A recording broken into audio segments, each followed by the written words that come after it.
আসসালামু আলাইকুম। আজকে কিছু এগুলো হচ্ছে বাংলাদেশি ক্ষীরার বীজ। জুনের 2 তারিখ আজকে আমি অনেক লেটে এগুলোকে জার্মিনেট করছি, কারণ ক্ষীরা আসলে অনেক দিন পর্যন্ত ফলন দেয় আর জার্মিনেট হতে বেশি সময় লাগে না। আমি সেই আমার আগে লাউ আর চাইনিজ পটল যেভাবে করেছি সেইভাবেই এই পদ্ধতিতে আমি ক্ষীরার চারাগুলো করব ইনশাল্লাহ, আরও কিছু বীজ করব। তো যেটা আমি করি, টিস্যু পেপারে আমি আসলে এরকম করে বীজ ছড়িয়ে দিয়ে তারপর তার মধ্যে পানি স্প্রে করে দিই। স্প্রে করে টিস্যু পেপারটা দিয়ে এগুলোকে এভাবে মুড়িয়ে দিই। স্পেস রাখি যেন শেকড় যখন হবে সেই শেকড়টা যেন বের হতে পারে, এরকম স্পেস রাখি।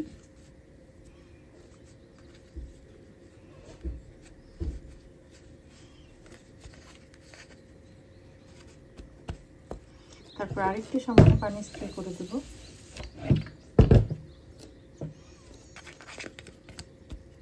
দেখেন এরকম করে ফাঁকা ফাঁকাই আছে, যেন শেকড় হলে অসুবিধা না হয়।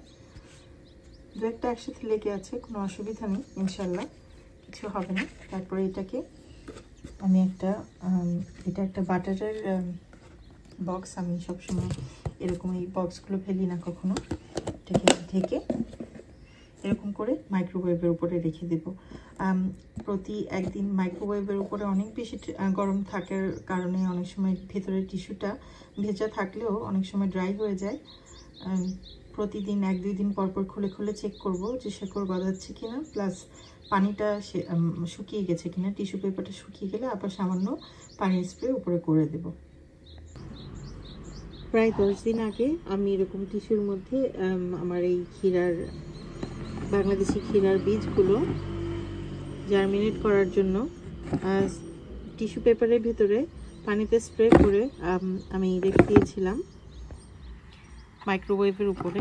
এখন আমি বাইরে চলে এসেছি এগুলো নিয়ে। দেখেন মাশাআল্লাহ, প্রতিটা চারা একদম সেই আমার লাউয়ের চারার মতোই। সরি, আমি এক হাতে যেহেতু ভিডিও করছি, দেখেন লাউয়ের চারার মতো একদম সেম হয়েছে, ভিতরে একদম পাতা হয়ে গেছে। এটাকে আমি ছাড়িয়ে তারপরে আপনাদের সাথে শেয়ার করছি। দেখেন টিস্যু পেপার থেকে ছাড়াতে গিয়ে কিছু রুটস ছিঁড়েছে অনেকগুলোরই, বাট মাশাআল্লাহ বেশ কয়েকটাই আছে, ভালো আছে। এগুলোকে আমি জলদি করে পটেড করে নেব। তো এইভাবে আমি টিস্যু পেপারে আমার সিডস জার্মিনেট করি। আপনারা 10 দিন অপেক্ষা না করে যখনই ছোট ছোট শেকড় দেখবেন তখনই তুলে ফেলা ভালো, কিন্তু আমার সময়ের অভাবে আমি করতে পারিনি। কিন্তু আলহামদুলিল্লাহ, যেটা আমি দেখাতে চাচ্ছি, এই টিস্যু পেপার প্রসেসে খুবই সহজে, খুবই তাড়াতাড়ি আপনারা এরকম যে কোনো বীজ জার্মিনেট করতে পারবেন, চাই সেটা যত ছোট হোক বা বড়। কারণ ক্ষীরার বীজগুলো দেখেন অনেক ছোট ছোট, তারপরেও প্রতিটা জার্মিনেট হয়েছে আলহামদুলিল্লাহ।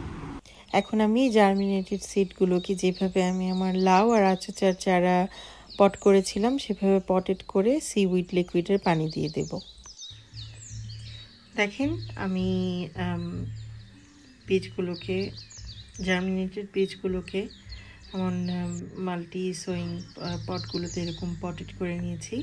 মাশাআল্লাহ, আমি 18টা সিড জার্মিনেট করেছিলাম টিস্যুতে, এবং সবগুলোই খুবই সুন্দর সাকসেসফুলি জার্মিনেট হয়েছে।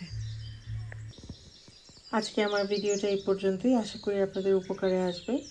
আপনারা যদি সিড জার্মিনেট করতে হিমশিম খান মাঝে মাঝে, এটা আলহামদুলিল্লাহ খুবই ভালো একটা পদ্ধতি। আমি অনেক বছর যাবত আমার লেবু গাছ করেছি বীজ থেকে, পেয়ারার চারা করেছি বীজ থেকে। আমি সবসময় এইভাবে করেছি, আলহামদুলিল্লাহ অনেক ভালো ফলাফল পেয়েছি।